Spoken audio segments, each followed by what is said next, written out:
I've decided to read chapter 10 in my book, Bringing Spirituality into Business. Let me take this off in the background, change the layout, the background effects off.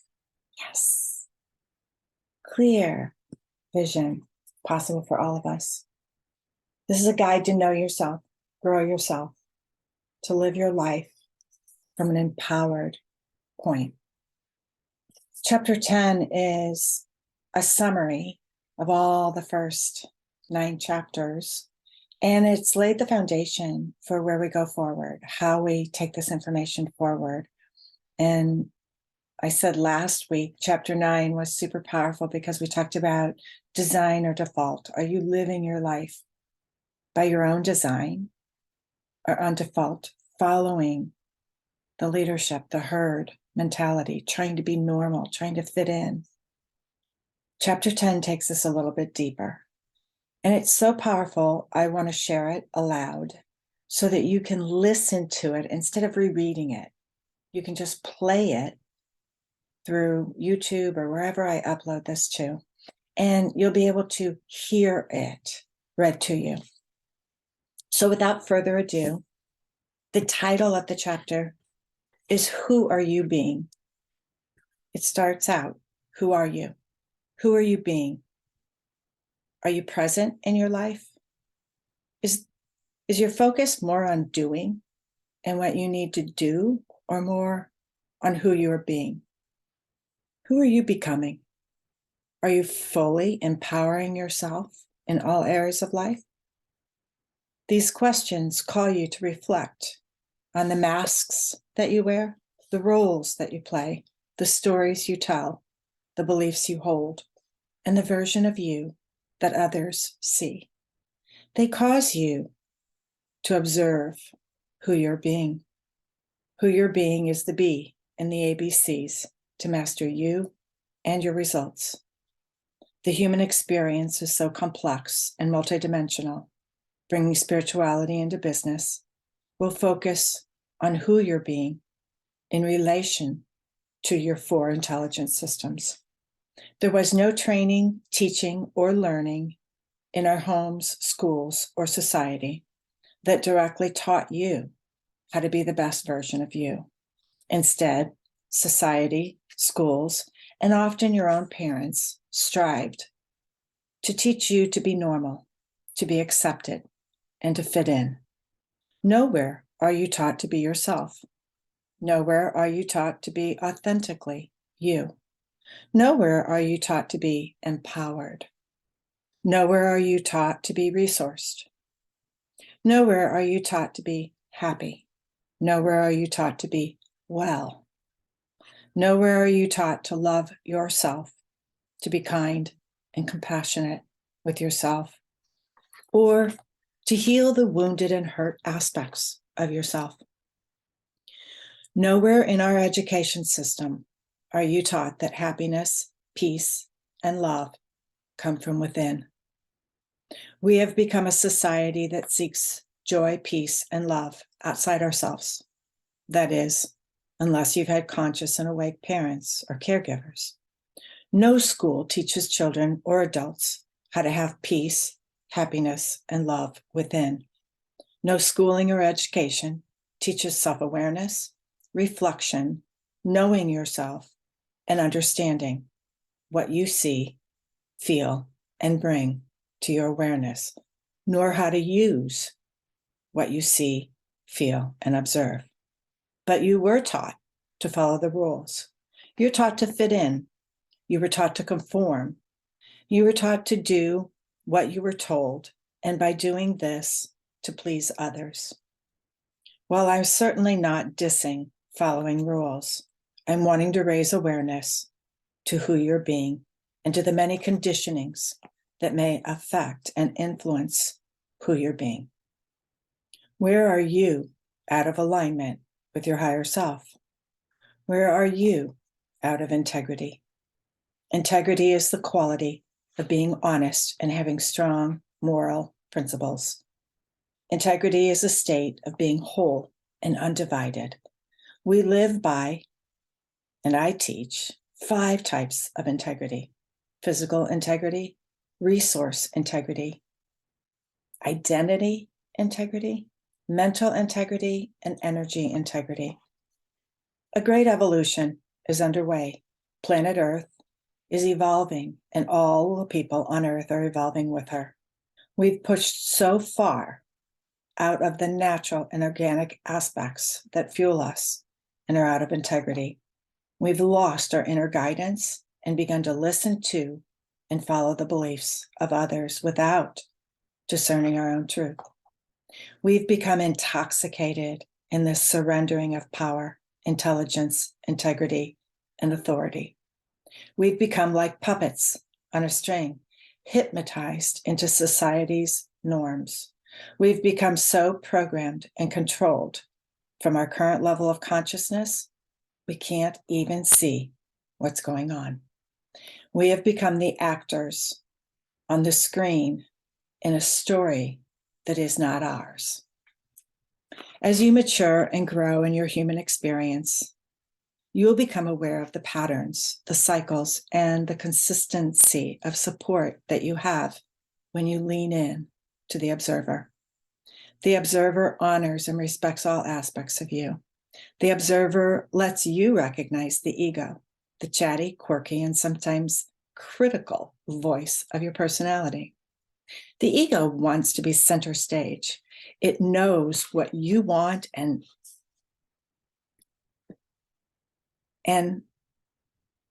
steers you to the things that will make you happy and away from all the things that cause you upset and pain.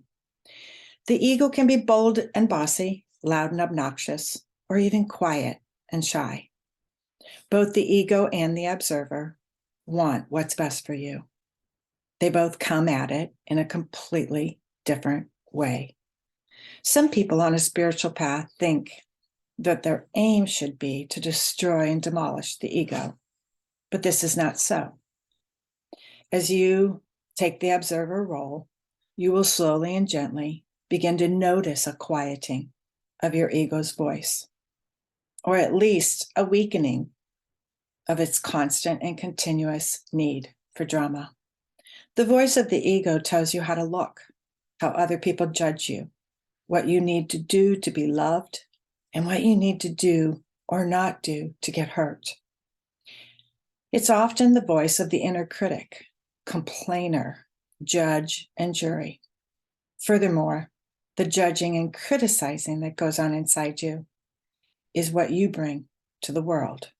It's what you will inevitably project out onto others, often unconsciously. You don't have to speak the words for another to know how you feel about them. The observer, on the other hand, is unbiased. The observer does not resist what is or judge what is observed. It simply observes through an unfiltered lens, without a motive or agenda. The ego sounds awful in comparison, doesn't it? It's loud, demanding, critical, not to mention it takes everything personally.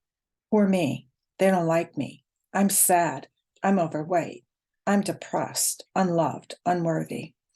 The ego is like a needy new puppy. Cuddle me, feed me, train me, walk me, sleep with me, play with me. It's all about me, me, me. How you do one thing is how you do everything.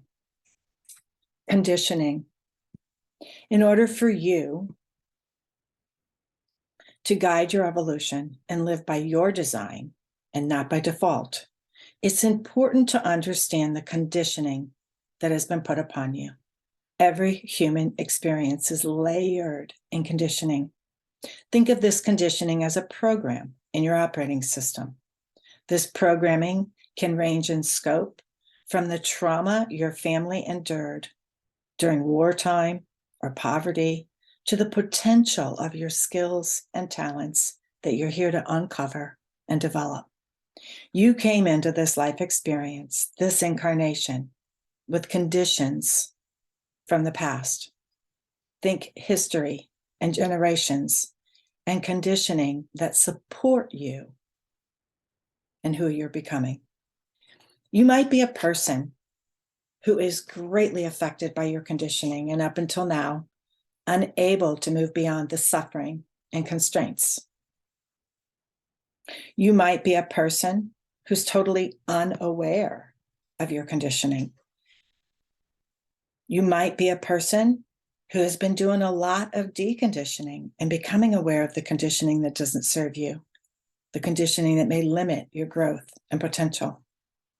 Allow me to share with you 5 ways conditioning happens. 1, your unique human design. Every human has a unique blueprint called human design that makes them who they are. Your human design is unique to you.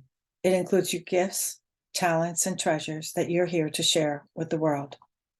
Think of it as your contribution, your life purpose, which fills you with all you need to live your life with ease. The second way we're conditioned is imprinting. Imprinting is a conditioning that happens when you're exposed to others on a regular basis. You pick up the habits and beliefs of your caregivers, teachers, friends, etc., society, and the environment. The third way conditioning happens is through generational patterns. You came into a family with a history, a past.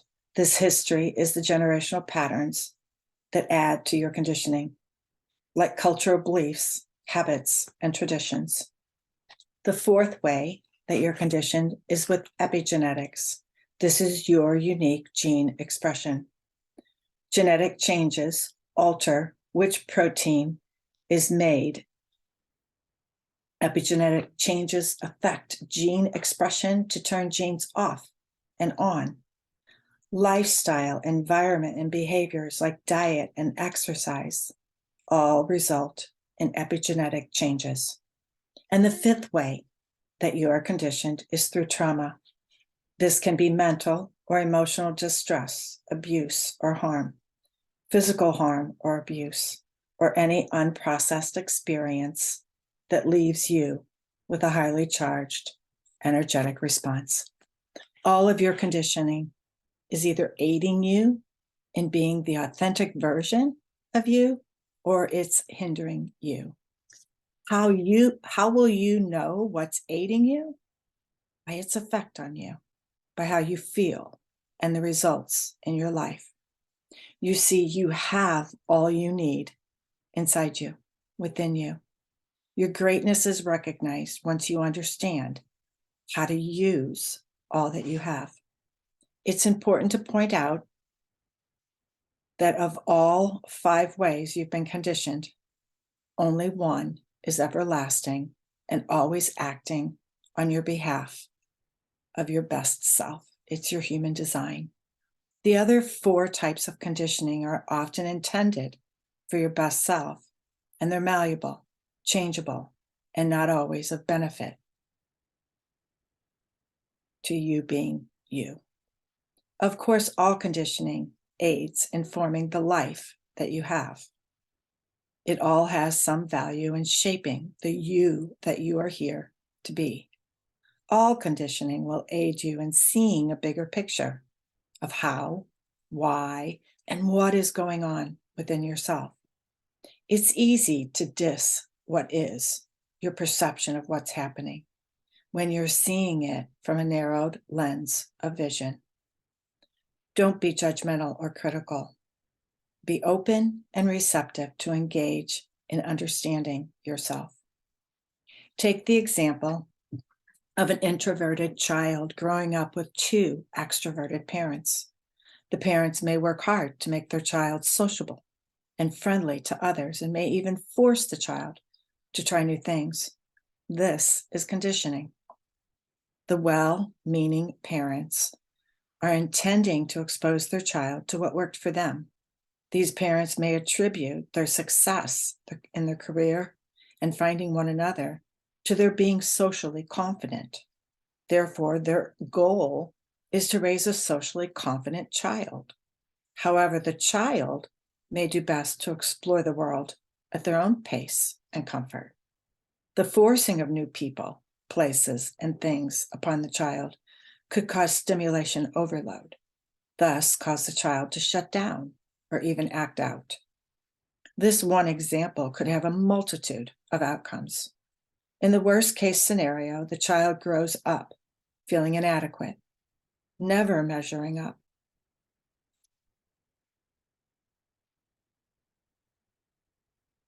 To the expectations of the parents and others, and feeling uncomfortable in their own skin. This is an example of how conditioning can affect a person. On the other hand, the child could see their parents' good intentions as their attempt to do the best they could with what they had. Realizing this could cause the now adult child to look at their differences, explore their own interests, likes, and comforts, and finally give and allow themselves what they've really wanted their whole life. This may allow them to see how much they love communication and connection with others once they feel comfortable and secure in a relationship. This allows them the opportunity to come back to their power and to build their confidence in feeling safe and secure before connecting with others. The real aim for every parent should be to raise a self-confident child. The real work we do is on ourselves as adults when we become aware of what doesn't feel good and we look to fulfill our needs of what does. When not addressed properly, the discomfort can lead to addiction as a way to numb the discomfort and to avoid dealing with it. Self-awareness is the greatest gift of all. Don't get caught up in blaming, as this will send you down a spiral that is difficult to get out of. Blaming is the biggest problem among humans. Blaming is like giving your power over to another. It's saying you're this way because someone else made you like this, or they did this to you. Blaming is assigning someone else or something else as the cause of why you are this way. Once you do this, you begin believing it at a very deep level, and this belief then becomes the limitation that holds you back from becoming all that you are. Blaming keeps you from ownership. As long as you don't take ownership, you can't do anything about it. So take 100% responsibility. This is taking your power back. Accepting what is where all your power lies. Once you can accept what is, you stop fighting. You stop making excuses. You stop resisting. Maybe you've heard the old adage, what you resist, persist. It's true. Pause and think about it. Once you accept what is, you can then ask the really powerful questions. Now what? What do I really want? What's next for me? Where are you resisting something or someone? Remember, no one is making you resist or do anything. We are all conditioned and affected by others. Seeing this, knowing this, herein lies your power. Once you're aware, it's like a victory. Time to celebrate, because now you can choose. Now you can take back your power. It's time to be 100% responsible for yourself. And this means you choose who you're being. You are powerful beyond measure. Let's engage this power. As you reflect on your conditioning and your beliefs, stories, and values that affect who you're being, it's important to see all that your conditioning has brought you. Generally, you accept conditioning because it serves you in some way at the time. The safety, security, and protection you felt from your parents and caregivers were one way conditioning could serve you. As children, we accept all that is before us because we're children. As an adult, part of your role is to parent yourself or to reparent yourself. Until you fully embrace all of you, you won't be able to see, understand, and step into being the beautiful and authentic version of yourself. Knowing yourself requires knowing which parts of you are yours, your beliefs, and which ones come from others, and from both, and determining your core values. If you haven't heard it yet, know with certainty that you matter. What you bring to the world is of value. You are a multidimensional being. You perceive the world through your 5 senses. Your eyes, your ears, skin, nose, and mouth are all receptors. You may think that everything that comes into your brain enters through one of these doors, but most of us take the world in through our senses effortlessly. We don't give much thought or attention to how we do this. Amazingly, your senses have the ability to convert real world information into electrical data that is processed by the brain and body. You also have multi-intelligence systems that work in harmony to serve you in being your best self. What do you think of when you hear intelligence systems? Is it your IQ? We'll be addressing body, mind, emotions, and spirit in the intelligence systems that they bring us in the next chapters that follow. For now, allow yourself to reflect on your awareness of these 4 intelligence systems, how much you understand them and utilize them. They are PQ, physical body intelligence, IQ, mental intelligence, EQ, emotional intelligence, and SQ, spiritual intelligence. In summary, you're being governed by your 4 intelligence systems and the unique conditioning that creates your personality, talents, and quirks. Who you're being is ruled by the ego or observer or a combination. It's important to point out that at your core there is peace, a calm and pleasing sense of being in everlasting peace. At your core is love, an all-consuming love that fills and permeates every part of you. At your core is joy, a joy so encompassing, so enveloping, that it radiates out for others to enjoy. When your 4 intelligence systems are working together in harmony, you're able to abide in your center, at your core, where abundance, peace, love, and joy flow freely. Thank you for listening.